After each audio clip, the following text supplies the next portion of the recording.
ఇప్పటి వరకు దేశంలోని టెలివిజన్ రంగంలో ఎన్నో సీరియల్స్, రియాలిటీ షోలు వచ్చాయి, వస్తున్నాయి. కానీ నాడు నేడు ఎప్పటికీ ఎవర్ గ్రీన్గా నిలిచిన సీరియల్స్ రెండే రెండు. ఒకటి మహాభారతం, రెండోది రామాయణం. ఈ రెండు సీరియల్స్ ఒకప్పుడు బుల్లితెరపై ప్రపంచం సృష్టించాయి. రామాయణం, మహాభారతం సీరియల్స్ వస్తున్నాయంటే చాలు, చిన్న పెద్ద అనే తేడా లేకుండా ప్రతి ఒక్కరూ టీవీ ముందు కూర్చొని చూసేవారు.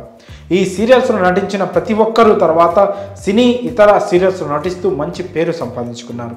రామాయణంలో నటించిన ఓ నటుడు ఇప్పుడు 1000 కోట్లకు అధిపతి అయ్యారు. ఇంతకు ఆ నటుడు ఎవరు, ఎలా అన్ని కోట్లకు అధిపతి అయ్యాడు అనే విషయాల గురించి ఇప్పుడు తెలుసుకుందాం. వివరాల్లోకి వెళ్తే 1983లో దూరదర్శన్లో ప్రసారమైన రామాయణం సీరియల్లో కోట్ల మంది ప్రజల్లో హృదయాల్లో చిరస్థాయిగా నిలిచిపోయింది.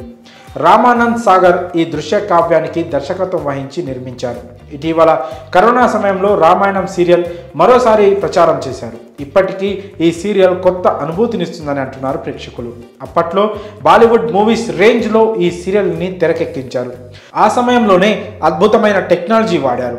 ఈ సీరియల్లో నటించిన ప్రతి ఒక్కరి పాత్ర ప్రేక్షకుల హృదయాల్లో నిలిచిపోయింది.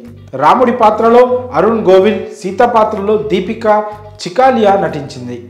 రామాయణం తర్వాత ఉత్తర రామాయణం కూడా టీవీలో ప్రసారమైంది. ఈ సీరియల్ లవ కుశ కథ నేపథ్యంలో సాగుతుంది. లవ పాత్రలో మయూరేష్ క్షేత్రమాదే నటించగా, కుశ పాత్రలో స్వప్నిల్ జోషి నటించారు. తర్వాత వీరిద్దరికి ఇండస్ట్రీ నుంచి పిలుపు వచ్చిన మయూరేష్ క్షేత్రమదే తన 13వ ఏట నటనకు స్వస్తి చెప్పారు. ఇండస్ట్రీలో మంచి కెరియర్ ఉన్నప్పటికీ నటనకు గుడ్ బై చెప్పేసి మయూరేష్ ఎక్కువగా చదువులపై దృష్టి సారించారు. ఈ క్రమంలో అమెరికాలో పెద్ద పెద్ద కంపెనీల్లో పనిచేస్తూ తన సొంత కంపెనీని డెవలప్ చేసుకున్నాడు. ప్రస్తుతం 1400 కోట్ల విలువ చేసే కంపెనీని మయూరేష్ రన్ చేస్తూ మీడియాలో హాట్ టాపిక్గా మారారు. తన కుటుంబంతో సహా అమెరికాకు వెళ్ళి అక్కడే స్థిరపడ్డారు. 2003లో ప్రపంచ బ్యాంకులో పరిశోధకుడిగా తన కెరియర్ ప్రారంభించి పలు సంస్థల్లో పనిచేస్తూ ఒక్కో మెట్టు ఎదుగుతూ వచ్చారు. 2016లో ప్రపంచంలోని అతిపెద్ద మార్కెటింగ్ ప్లాట్ఫామ్ కమిషన్ జంక్షన్లో అడుగుపెట్టి 2019 నాటికి తన సొంత కంపెనీకి సీఈఓగా ఎదిగారు. ఈ కంపెనీ ఆదాయం $170 మిలియన్ అంటే మన కరెన్సీలో అక్షరాల 1400 కోట్లు.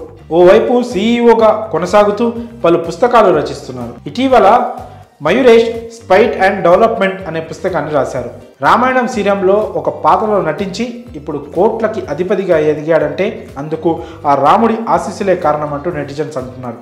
మరి ఈ విషయంపై మీ అభిప్రాయాలను కామెంట్స్ రూపంలో తెలియజేయండి.